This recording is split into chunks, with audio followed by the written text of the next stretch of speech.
মাথায় গরম চা ঢেলে শ্রমিককে অত্যাচার মহারাষ্ট্রে শুধুমাত্র বাংলা বলার অপরাধে।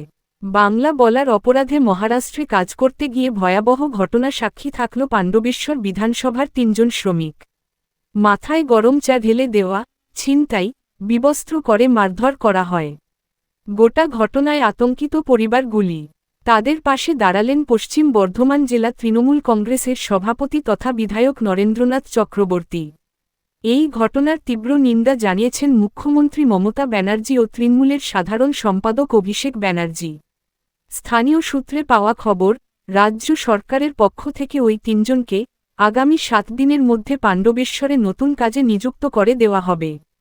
খুশি তাদের পরিবার। মাননীয় মুখ্যমন্ত্রী মমতা বন্দ্যোপাধ্যায় এবং অভিষেক বন্দ্যোপাধ্যায়, তাকে আজকেই এই গোটা ঘটনাটা আমি জানাবো। তারা ইতিমধ্যেই জেনে গিয়েছেন এবং আমি যে এখানে এসেছিলাম এবং ওরা কাল রাতে ফিরেছে, পরশু রাতে ফিরেছে এবং ওদের পরিবারের সঙ্গে আমরা সবাই আছি এবং এর তীব্র নিন্দা করছি।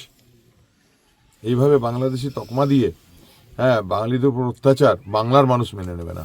মাথায় গরম চা ঢেলে দেওয়া, গায়ে গরম জল ছিটিয়ে দেওয়া, সব কিছু কেড়ে নেওয়া, উলঙ্গ করে জামা কাপড় পর্যন্ত খুলে নেবার চেষ্টা আছে। ওরা জানে না?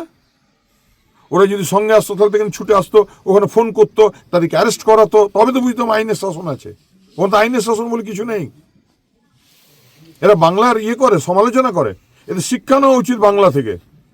বাংলার মানুষ সহানুভূতিশীল, বাংলার মানুষ মানুষের সঙ্গে সৌভ্রাতৃত্বের বোধ আছে, বাংলার মানুষ সবাইকে আপন করে নেয়।